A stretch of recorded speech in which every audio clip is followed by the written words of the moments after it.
Hello friends, तो चलिए आज मैं आपको चैप्टर नंबर 7.4 क्लास 9 का क्वेश्चन नंबर 4 समझाने जा रहा हूँ।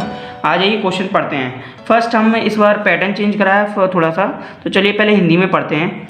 ए बी और सी डी क्रमशः एक चतुर्भुज की सबसे छोटी और सबसे बड़ी भुजाएं हैं।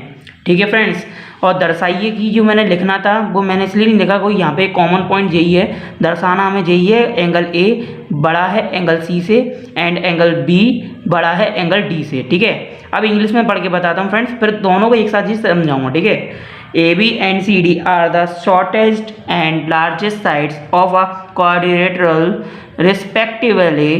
ठीक है, शो डैट करना है, एंगल ए बड़ा है एंगल सी से। अब देखिए समझिए, ये आपका चतुर्भुज दिख रहा है, यानी कि आपका क्या है, क्वाड्रिलेटरल इक्वेशन, मतलब जो दी गई क्वाड्रिलेटरल रिस्पेक्टिवली है ना। तो यहाँ पर एंगल जो ए है वो सी से क्या है, बड़ा है, मतलब एंगल ए जी वाला एंगल दिख रहा है जी, angle A ji angle C से क्या है, बड़ा है। ठीक है, एंड एंगल बी, मतलब जी एंगल बी दिख रहा है जी एंगल बी है ना जी, आपका किससे, एंगल डी से बड़ा है, यानी यहाँ वाला। ठीक है फ्रेंड्स, समझ में आ गई ना आपको बात। एंगल ए बड़ा है एंगल सी से, एंगल बी बड़ा है एंगल डी से।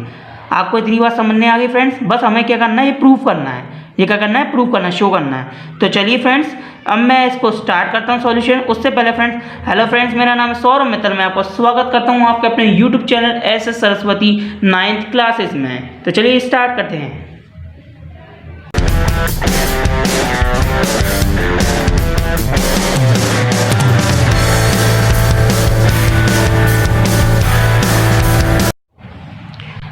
तो चलिए देखिए फ्रेंड्स, जैसे ही क्वेश्चन नंबर 4 है, मैं नेक्स्ट पेज में आ गया क्योंकि वाला पेज शॉर्ट था, इसलिए मैंने देखिए आप लोगों के लिए यहाँ पर निकाल के रखा है। ठीक है फ्रेंड्स, अगर क्वेश्चन में कोई दिक्कत आए तो अपन पूछ सकते हैं, और शॉर्ट चित्र यहाँ पे मैंने बना दिया डायग्राम। तो देखिए फर्स्ट ऑफ ऑल क्या करना है हमें फ्रेंड्स, यहाँ पे जैसे बोला गया है, हमें क्वेश्चन में क्या बोलना है, A B and C D. इन्होंने बोला है क्वाड्रिलेटरल इक्वेशन में A B and C D है ना, वो क्या है, दो, एक तो पहले नंबर छोटी है और एक बड़ी, यानी कि पहले ए बी जो दिख रही है, ए बी साइड्स वो आपकी छोटी है। ठीक है, और सी डी साइड है ना वो क्या आपकी बड़ी है। इसका मतलब ये हुआ, यहाँ पे जितनी भी भुजाएं हैं, भुजाएं मतलब जानते हैं ना फ्रेंड्स, जितनी भी साइड्स आपको मिलेंगी यहाँ पर, उन सभी साइड्सों में ए बी आपकी क्या है, सबसे छोटी है, एंड सी डी आपकी क्या है, सबसे बड़ी है। तो सभी में, सब में। ठीक है, तो अपन को क्या लिखना है, यहाँ पे गिवन डाल के लिख देते हैं। गिवन डाला हमने, लिखा क्या लिखेंगे, ए बी इनने बोला सब में छोटी है, तो लिख दीजिए ए बी छोटी है।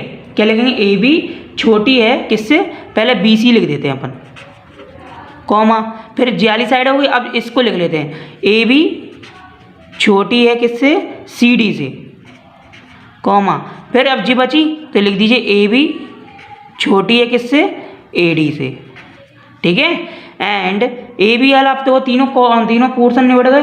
अब हमें क्या करना है, जैसे इन्हें एक और कंडीशन बोली सी डी, तो सी डी वाली ये बोल रहे हैं, सी डी है ना, जितने ये क्वाड्रिलेटरल इक्वेशन दी गई है, मतलब वो फिगर दिया गया है, उसमें सबसे बड़ी है भुजा कौन सी, सी डी। तो यानी सब में बड़ी हो गई, तो सब में बड़ी है तो सभी छोटी हो गई इसके मुकाबले में। तो लिख दीजिए सी डी आपकी जो सी डी दिख रही है वो आपकी बड़ी है। सी डी बड़ी है किससे, पहले नंबर ए बी से लिख लेते हैं, कॉमा, सी डी आपकी बड़ी है किससे, बड़ी है बी सी से, एंड सी डी बड़ी है किससे, ए डी से। ये फ्रेंड्स कॉमन है, ये याद रखना बहुत इंपॉर्टेंट चीज़ है, इसलिए मैंने आपको पहले लिखी है। ठीक है फ्रेंड्स, और याद रहे ये जो पॉइंट लिखे हैं जी क्वेश्चन में बोला है, तो आप यहाँ पर आराम से लिख सकते हैं अकॉर्डिंग टू क्वेश्चन। ठीक है फ्रेंड्स, लिख दीजिएगा, गिवन ना लिखें तो अकॉर्डिंग टू क्वेश्चन भी लिख सकते हैं। एंड अब चलिए फ्रेंड्स, अब क्या कर रहा है, जैसे कि इनने बोला गया था A B C D quadrilateral वो था हमारा रिस्पेक्टिवली, तो हमने क्या करा, ए बी जो दिख रहा है आपको ए सी को मिला दिया और बी डी को मिला दिया। इसलिए देखो हमने डेड करके लाइन बनाई है, जो मिलाने की लाइन होती है। मैं आपको शो आउट नहीं करना चाहता था, इसलिए मैं थोड़ा सा इस टाइप से बताया। ओके, तो चलिए अब मैं क्या करता हूँ, अब बारी बारी से ट्रायंगल लूँगा। ठीक है, और बारी बारी से, जैसे क्वेश्चन नंबर 3 में क्या था, 2 ट्रायंगल जोड़े थे ना अपन ने, उसमें अपन ने एक इक्वेशन प्रूव करने के लिए। अब इसमें क्या है, अपन को 4 ट्रायंगल लेने पड़ेंगे और 4 ट्रायंगल को बारी बारी से जोड़ना होगा। तो चलिए फटाफट से करते हैं, बहुत इंटरेस्टिंग सम है। ठीक है, फर्स्ट ट्रायंगल लेते हैं हम, चूंकि यानी देयरफॉर लगा दीजिए ट्रायंगल ए बी सी से, ठीक है। ट्रायंगल ABC के लिए देखिए ABC ये ट्रायंगल है। अब इस ट्रायंगल को आप लोगे तो आपको इस ट्रायंगल में सबसे पहली बात तो ये है, यहाँ पे जो BC साइड दिख रही है, BC साइड, जो BC साइड है वो बड़ी है किससे, AB से। ऐसा क्वेश्चन में बोला गया था, आपको पता ही है। देखिए यहाँ पर BC बड़ी है किससे, AB से, तो आप लिख सकते हैं BC बड़ी है क्या, AB से, लिख सकते हैं, बाकायदा लिख सकते हैं। और रीज़न अगर आप लिखना चाहो तो लिख सकते हो गिवन, कि हमने यहाँ गिवन में लिखा है ना फ्रेंड्स, लिखा है ना गिवन में। अब आप इसको देखो, अब आपको मैंने इससे पहले वाले क्वेश्चन में जैसे बताया था, अपन शुरुआत में क्या कर रहे थे, एंगल ले रहे थे, एंगल की अपोजिट साइड ले रहे थे, है ना, अपोजिट साइड ले रहे थे। अब यहाँ पे थोड़ा उल्टा है, क्या उल्टा है, यहाँ पर अपन ने पहले साइड ले ली, अब साइड के अपोजिट जो एंगल होगा वो लिखा जाएगा। तो जैसे कि BC की साइड अपोजिट में कौन सा एंगल है, एंगल A, तो एंगल A को पता है इस तरीके से लिखिए BAC। इनमें जो BAC है ना, ये उसमें जो बीच का जो होता है ना एंगल, वो मेन माना जाता है। इसलिए हमेशा जिस एंगल को अपन ले रहे हैं उसको हमेशा बीच में रखा करो। जैसे एंगल A लिया है तो उसके दोनों ट्रायंगल से रिलेटिव है, यानी ABC ट्रायंगल में एंगल A ले रहे हैं तो BAC कर दो, या CAB भी कर सकते थे आपके अकॉर्डिंग, ठीक है। ये मैंने कर दिया। और ये ट्रायंगल ऐसा कैसा रहेगा, ये एरो। अब AB के अपोजिट कौन सी साइड है, वो कौन सा एंगल है, C। तो C कैसे लिखोगे आप, लिख सकते हो आराम से, लिख दीजिए BCA, तो लिख दीजिए एंगल BCA, ठीक है फ्रेंड्स। और आप रीजन लिखो तो रीजन लिख सकते हो बड़ी भुजा के सामने का कोण, क्या लिख सकते हो, बड़ी भुजा के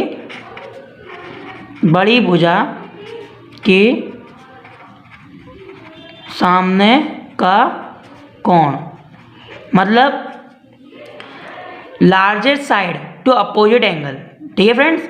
इन any triangle the largest side opposite to angle, okay friends. यानी कि जो लार्जेस्ट साइड होती है उसके अपोजिट का जो एंगल होता है ना, वो आपका क्या होता है, लार्जेस्ट होता है, यानी लॉन्गर होता है, यानी समझ लीजिए बहुत बड़ा होता है, यानी उसके मुकाबले में, ठीक है। तो हमने यहाँ पे कर दिया, लिख दिया। तो आप देख सकते हैं यहाँ पे A और C दिख रहा है, यहाँ पे दोनों कॉमन पॉइंट आ गए। जो BC के अपोजिट में A था, AB के अपोजिट में C था, हमने लिख दिया AB के में, ठीक है। इतना कर लिया। इतना करने के बाद क्या करो, इसको इक्वेशन नंबर क्या मान लो, फर्स्ट मान लो, ठीक है। अब दूसरा ट्रायंगल लेंगे, कौन सा, ट्रायंगल ACD से, ठीक है फ्रेंड्स। हमने ले लिया ट्रायंगल ACD से। इन एनी ट्रायंगल लगाना भूल गए लगता है, इसलिए हम लगा देते हैं, ठीक है। अब देखिए ACD ले लिए, पहले ABC हो गया, अब ACD ले लिया, ठीक है। अब ACD में आपको याद होगा कि मैंने CD आपको बताया है, इसमें क्वेश्चन में बोला गया था CD सब में बड़ा था क्या नहीं। तो अगर CD बड़ा है तो CD अगर ऐसी कोई रिलेटिव मैंने गिवन में कोई इक्वेशन लिखी है, जी हाँ लिखी है। क्या लिखी है, CD है यहाँ पर, हैगा, AD रिलेटिव है कोई यहाँ, हैगा। देखिए CD बड़ा है किससे, AD से, तो आप यहाँ लिख सकते हो CD बड़ा है AD से। फ्रेंड्स आपको मैं एक बात क्लियर कर देता हूँ, अगर आपको इस बात से कंफ्यूजन हो रही है कि हम जैसे ले रहे हैं बारी बारी से ट्रायंगल, तो हमें कैसे पता चलेगा हमें कौन सा ट्रायंगल लेना है। चाहे तो हम ABC भी ले लिया, ABC के बाद BCD भी ले सकते थे, हमने ऐसा क्यों नहीं लिया, मैं आपको पहले क्लियर कर देता हूँ। यहाँ पे जो ट्रायंगल ABC मैंने लिया है वो इसलिए लिया है जिससे मेरे को यहाँ पर AB साइड मिल सके। क्यों, कि गिवन में आपको क्या दिया गया, AB, क्या दिया गया आपको गिवन में, AB। देखिए यहाँ पे आपको ये गिवन में क्या दिया गया, AB दिया है, और जब आपको गिवन में AB दे दिया गया है तो आप समझ सकते हैं, तो हमें ऐसा कोई ट्रायंगल लेना है जिसमें हमें AB मिल जाए ना। तो ABC में AB तो मिलेगा, तो इससे रिलेटिव हमें गिवन में भी मिल गया, इससे इक्वेशन एक तैयार मिल गई। ऐसे ही हमने क्या करा, दूसरा ट्रायंगल लिया जिसमें हमें CD मिल जाए। जैसे AB और CD अगर सेपरेट मिल जाए, मतलब अलग अलग मिल जाए, तो हम उसको क्या कर सकते हैं, डिस्ट्रीब्यूट, इसको हम क्या कर सकते हैं, ऐड कर सकते हैं। और ऐड कर देंगे तो हमें एक ना कोई हमें फीचर मिल जाएगा जो हमें प्रूव करना था, है ना फ्रेंड्स। तो जैसे कि मैंने यहाँ पर दूसरा लिए ACD, इसमें CD मिल रहा है, CD देखो लगातार बोला जा रहा है बोलचाल में, तो आप समझ जाइए कि हाँ जी ट्रायंगल है, ओके। तो चलिए जैसे कि मैंने ACD ले लिया, अब ACD ले लिया, ACD में देखो CD बड़ा है किससे, AD से। ऐसा क्वेश्चन में भी मैंने गिवन दिया गया, देखिए दिया है ना, तो लिख सकते हैं क्या, गिवन, लिख दिया। सेकंड CD के अपोजिट एंगल कौन सा है, A हैगा, देखो CD के अपोजिट एंगल, तो ACD में CD के अपोजिट एंगल A है, तो लिख दीजिए CAD, एंगल CAD, लिख दिया फ्रेंड्स, एंगल CAD, है ना फ्रेंड्स। अब उसके बाद ये एरो ऐसा कैसा, AD के अपोजिट एंगल कौन सा, C, तो आप आराम से लिख दीजिए एंगल ACD, ठीक है फ्रेंड्स, हमने लिख दिए फ्रेंड्स। अब आपको समझ में आया। अब यहाँ पर अगर लाइन लिखें तो वही लाइन है जो यहाँ पर मैंने दोहराई गई थी, ठीक है। तो मैं बार बार नहीं लिखूंगा, इस बार एरो कर दिया, मैं इस बार एक ऐसा टिक लगा दिया करूँगा जिससे आपको समझ नहीं आ सके, ठीक है। अब इसको भी इक्वेशन नंबर क्या मान लो, सेकेंड मान लो, इसको फर्स्ट नहीं सेकेंड मानो, ठीक है। ये फर्स्ट एंड सेकेंड तैयार हो गई। अब क्या करना है फ्रेंड्स, फर्स्ट एंड सेकेंड को क्या कर दो, ऐड कर दो। ऐड करने का मेथड आपको पता ही है दोस्तों, कैसे ऐड करते हैं हम लोग यहाँ साइड में करके दिखाते हैं। देखिए यहाँ कर देता हूँ, ठीक है। यहाँ पर देखिए, यहाँ पे बी ए सी है, तो देखिए angle B A C, arrow ले लिया, एंगल बी सी ए लिया। अब इसके नीचे जस्ट लिखो, जो एरो के भाई नीचे एरो, जो एरो लग गया, इसकी वाला साइड यहाँ लिखो एंगल सी ए डी, यहाँ इसके नीचे लिखो angle A C D plus करा। अब देखो एरो तो ऐसा कैसा रहेगा, है ना फ्रेंड्स। अब आपको मैं एक बात बता देता हूँ, इसको जोड़ने से पहले हमें प्रूफ क्या करना था, हमें प्रूफ करना था कि एंगल ए बड़ा है एंगल सी से, है ना। तो यहाँ पे देखिए, और एंगल बी बड़ा है एंगल डी से। तो यहाँ देखिए इन दोनों कंडीशन में एंगल ए बड़ा है एंगल सी से हमें जाना यहाँ पर प्रूफ हो जाएगा। कैसे, तो देखो अगर डायग्राम में आप ढंग से देखो तो देखिए एंगल बी सी ए और angle A C D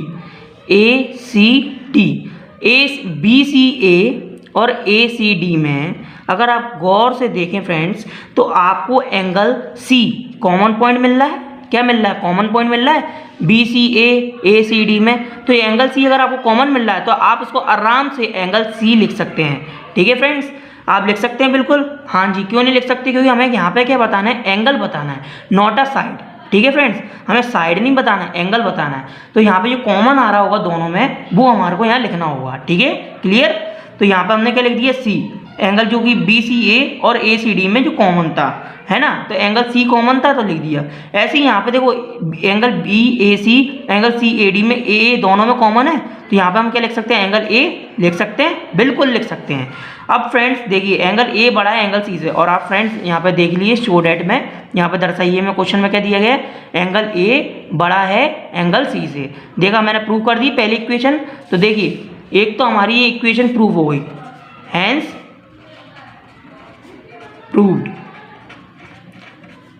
friends video पसंद आ रही है तो प्लीज़ इसे लाइक कीजिए, दोस्तों के साथ शेयर करना मत भूलिएगा, और आप हमारे चैनल पर नए हैं तो प्लीज़ सब्सक्राइब करे बिना कहीं मत जाइएगा। अब चलिए हम है ना अब नेक्स्ट पेज पे इसे और कंटिन्यू करते हैं, क्योंकि हमने एक इक्वेशन निकाली है, लेकिन अब सेकंड इक्वेशन और रह गई है जहाँ पे जो प्रूव करना है, दो करनी थी हमें। अब सेकंड करने के लिए हम और ट्रायंगल लेंगे। तो चलिए फ्रेंड्स हम नेक्स्ट पेज पे पहुँचते हैं।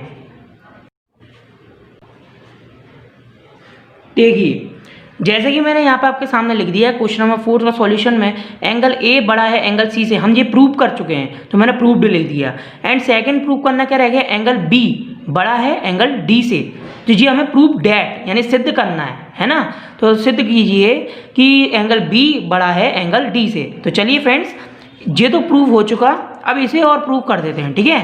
तो चलिए इसके लिए हम क्या करते हैं, फर्स्ट ऑफ ऑल वही नियम है हमारा, क्या लेना है, इन ट्रायंगल कौन सा लेंगे हम, ट्रायंगल ए बी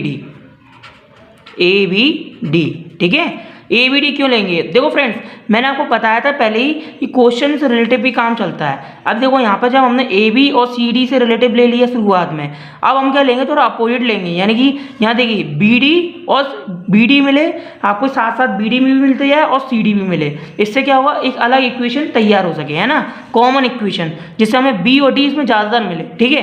क्यों हमें बी और डी प्रूव करना है, तो अब देखो ट्रायंगल ए क्या नाम है, ए बी डी हमने ये ले लिया। अब इसमें अगर आप ध्यान से देखो तो ए बी जो ए बी है, ए बी आपकी क्या, वो क्या नाम है, छोटी है किससे, ए डी से। अगर आपको ध्यान हो तो मैंने आपको पहले शुरू में बताया था कि ए बी डी इक्वेशन है जिसमें ए बी छोटी है किससे, ए डी से, क्योंकि ये क्वेश्चन में बोला था कि ए बी और सी डी क्रमशः एक चतुर्भुज की सबसे छोटी यानी कि ए बी जो है are the shortest sides of quadrilateral, समझ गए ना फ्रेंड्स।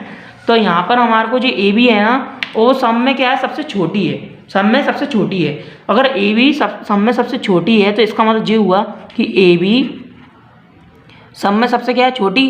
तो यहाँ पे एरो जे लग गया इसका ए बी साइड, और बड़ी कौन सी, ए डी, तो लिख दीजिए, लिख दिया फ्रेंड्स, है ना। तो ए डी बड़ी है। आप इसको यहाँ लिख दो या इसको यहाँ लिख दो, कोई फ़र्क नहीं पड़ता, तो इसको और लगा के चेंज भी कर सकते हैं हम, ये मैं आपको पहले ही बता देता हूँ, ठीक है। बट याद रहे बड़ी साइड वाला एरो, जो बड़ी साइड में चोंच है ना, ये दिख रही है, खुली होनी चाहिए, और इसकी चोंच दिख रही है, ये बंद है ना, ये बंद वाली, ये यहाँ होनी चाहिए छोटी साइड में। तो ए भी यहाँ पहुँचा तो जे भी पलट गया, ठीक है, याद रहे जी, मैं पहले ही क्लियर कर देता हूँ। एंड अब देखिए ये हैगा, अब इसमें अगर आपको बता दूँ तो ये गिवन है आपका, क्योंकि क्वेश्चन में दिया है, मैंने आपको ऊपर ही बताया, आप ध्यान से देख लेना। अब देखिए ए डी और ए बी है, ए डी और ए बी है, इसका अपोजिट एंगल कौन सा है? ए बी का अपोजिट एंगल हमारा कौन सा है? ए बी का डी है, क्योंकि अपन ए बी डी ले रहे हैं, इसमें ए बी का अपोजिट एंगल क्या है? डी है ना, डी है ना। तो क्या करना है फ्रेंड्स, लिख दीजिए ए बी का अपोजिट एंगल डी, यानी एंगल ए डी बी, यहाँ लगा arrow, angle A D B. अब ए डी का अपोजिट एंगल कौन सा है? बी, तो लिख दीजिए एंगल ए बी डी, ठीक है फ्रेंड्स, हमने लिख दिया जी। वही रीज़न है जो हमने पहले वाले इक्वेशन में जो सॉल्व करा था, वही बड़ी भुजा के सामने का कोण बड़ा होता है ना, यानी कि जो लार्जेस्ट साइड होती है उसका अपोजिट साइड, जो लार्जेस्ट साइड होती है ना, तो उसका जो अपोजिट एंगल होता है ना लार्जेस्ट साइड का, वो क्या होता है आपका? वो भी लार्जेस्ट होता है, यानी लार्जर होता है, ठीक है फ्रेंड्स। तो यहाँ पे मैंने लिख दिया वही एंगल, और इसको इक्वेशन नंबर क्या मान लेता हूँ? फर्स्ट मान लेता हूँ जी, इसमें इक्वेशन नंबर फर्स्ट है, ये दूसरे प्रूफ में, ठीक है। एंड ये इक्वेशन नंबर फर्स्ट हो गया। अब मैं क्या करता हूँ, एक और ट्रायंगल ले लेता हूँ, तो लिख लीजिए इन ट्रायंगल, अब लास्ट ट्रायंगल लूँगा कौन सा? B C D. कौन सा लूँगा फ्रेंड्स? बी सी डी, लिख लीजिए in triangle B C D से, ठीक है। अब देखिए बी सी डी पहले रिमेंबर कर लेते हैं कौन सा है? बी सी डी, यानी 3 ट्रायंगल है बी सी डी, तो ये हो गया आपका कौन सा? एंगल हो गया, यानी ट्रायंगल हो गया। तो अब इसमें हमें क्या पहचानना है कि सबसे पहले ये पहचाने कि ऐसी कोई इक्वेशन है जो हमने क्वेश्चन में दी गई थी, हमें याद आ रही हो, या हमें क्वेश्चन में क्या बोला था? ए बी और सी डी था, इनमें ए बी सी डी में सी डी आ रहा है। अब आपको सी डी आ गया तो इतना पता ही है, सी डी अगर आ गया तो सी डी क्या थी? लार्जेस्ट साइड थी, तो लार्जेस्ट है तो यानी बी सी छोटा हुआ, तो लिख दीजिए फ्रेंड्स आराम से, यहाँ लिख दीजिए सी डी बड़ा है, सी डी बड़ा है किससे? बी सी से, तो ये इसके अंडर आ गया है ना। लिख दीजिए रीजन गिवन है, गिवन में मैंने लिखवाया था, आप भी लिख सकते हैं, आप देख लीजिएगा, ठीक है फ्रेंड्स। अब देखो सी डी के अपोजिट एंगल कौन सा है? बी सी डी में सी डी का अपोजिट एंगल बी है, तो लिख दीजिए क्या, कैसे लिखोगे friends? Angle D B C से, ये ऐसा का ऐसा रहेगा। अब यहाँ पे बी सी दिख रहा है, बी सी, इसका अपोजिट एंगल क्या है? डी, तो आप इसको क्या लिखोगे? एंगल, इसको किस टाइप से लिखोगे? बी डी सी से, हाँ B D C. B C का अपोजिट एंगल क्या है? डी, देखो डी है, तो इसका देखो जो अगर अपोजिट एंगल डी है तो क्या लिखोगे आप? B D C, B D C. And C D का अपोजिट एंगल क्या है पास? बी, तो आप इसको क्या लिख सकते हो? इसको लिख दिए, तो जो बी है ना, तो आप इसको क्या लिख सकते हो? डी बी सी, है ना फ्रेंड्स। समझ गए ना आप? क्लियर हो गया ना आपको? बस बात खत्म। हमें क्लियर करने से मतलब है और बाकी किसी चीज़ से नहीं मतलब, ठीक है, इतना हो गया। अब देखो यहाँ पर इतना करने के बाद जी आप जानते हो इसका रीज़न भी वही है, बड़ी भुजा के सामने का जो एंगल होता है, यानी बड़ी भुजा यानी largest side to opposite angle is larger, okay friends, largest side to opposite angle is larger friend, ठीक है, यानी बड़ी भुजा का सम्मुख कोण बड़ा होता है। ये रीज़न लिख लेना आप लोग। मैं यहाँ इसको इक्वेशन नंबर क्या मान लेता हूँ? सेकंड। अब क्या करता हूँ? फर्स्ट एंड सेकंड, यानी जी वाला फर्स्ट और जी सेकंड, इनको क्या कर देता हूँ? जोड़ देता हूँ। क्या कर देता हूँ? जोड़ देता हूँ। अब देखो जोड़ूंगा कैसे? इसी साइड में, ठीक है, इसी एंगल में, ठीक है फ्रेंड्स। तो देखो एंगल ए बी डी बड़ा है angle A D B, A B D और ए डी बी। अब यहाँ पर प्लस निशान, एंगल जी देखो ना, यहाँ पे देखो जी एरो दिख रहा है, जी देखो यहाँ पर ये एरो है, ये ऐसा क्या ऐसा रहेगा पर, ठीक है, क्लियर रहेगा ना, याद रखना। और ये डी बी सी है तो लिख दो डी बी सी। अब यहाँ पे देखो, यहाँ पे लिख दीजिए एंगल बी डी सी, लिख दिया फ्रेंड्स। अब एरो देखो इस तरीके से लाइन खींच दीजिए। अपन ने एक के नीचे एक लिख दिया, इतना याद रखो आप। तो ये देखो जाला और एक जाला लिखने के बाद देखो इन दोनों में देखो हमें क्या निकालना है? एंगल निकालना है, साइड तो निकालनी नहीं है। तो अब ध्यान से देखो ए डी बी कहाँ है? ए डी बी है ना, ए डी बी, और क्या है आपका? B D C, B D C. तो ए डी बी और बी डी सी में ये डी ये दिख रहा है, दोनों क्या हो गए? जॉइंट हो गए, जॉइंट हो गए ना। तो ए डी बी और बी डी सी में जॉइंट हो गए, तो ये क्या हो गया? ये एंगल एक हो गया। तो यहाँ क्या लिख सकते हैं? एंगल डी लिख सकते हैं, बिल्कुल लिख सकते हैं, है ना फ्रेंड्स। एंगल डी लिख सकते हैं, लिख दिया हमने। यहाँ देखिए angle A B D, sorry angle A B D ये हैगा, और डी बी सी, यानी कि डी बी सी कौन सा है, डी बी सी, यानी A B D B C. तो यहाँ पे बी क्या हो रहा है, ये बड़ा हो गया, लार्जेस्ट हो गया, तो ये एक हो गया A B D B C, है ना। तो इन दोनों को ए बी डी को और डी बी सी को जोड़ना है। इनमें बी कॉमन पॉइंट हो गया, तो ये दोनों में कॉमन हो गया, तो ये जुड़ गया। तो ये क्या लिख सकते हो, एंगल बी लिख सकते हो, बिल्कुल लिख सकते हो। यहाँ साइड तो है नहीं कि हम साइड लिख दें, तो इसलिए एरो तो ऐसा कैसा रहेगा, बाकी हमने इसे जोड़ दिया। तो देखें एरो ऐसा कैसा था, तो देखो एंगल बी बड़ा हो गया एंगल डी से, और हमें क्वेश्चन में क्या प्रूव करना था, हमें क्वेश्चन में भी यही प्रूव करना था, एंगल जो बी है ना, बी वो बड़ा है किससे, एंगल डी से। तो फ्रेंड्स आप देख सकते हैं मैंने आपको बाकायदा क्वेश्चन ये प्रूव करके दिखा दिए, तो लिख दीजिए यहाँ पर हैंस प्रूव्ड। ठीक है फ्रेंड्स, आई होप आपको फ्रेंड्स ये पूरा शुरू से लेके अंत तक जो क्वेश्चन मैंने आपको समझाया है क्लियर तरीके से आपको समझने आ चुका होगा। और फिर भी क्वेश्चन में कोई डाउट होता है फ्रेंड्स, तो आप हमें कमेंट्स करके बताएं, हम आपके लिए नेक्स्ट वीडियो में उसका शॉर्ट वीडियो बना के जरूर डालेंगे, जिससे आपको वो क्वेश्चन ढंग से समझने आ सके, है ना फ्रेंड्स। तो चलिए मैं मिलता हूँ आपसे नेक्स्ट वीडियो में, तब तक के लिए फ्रेंड्स आप लोगों को गुड लक।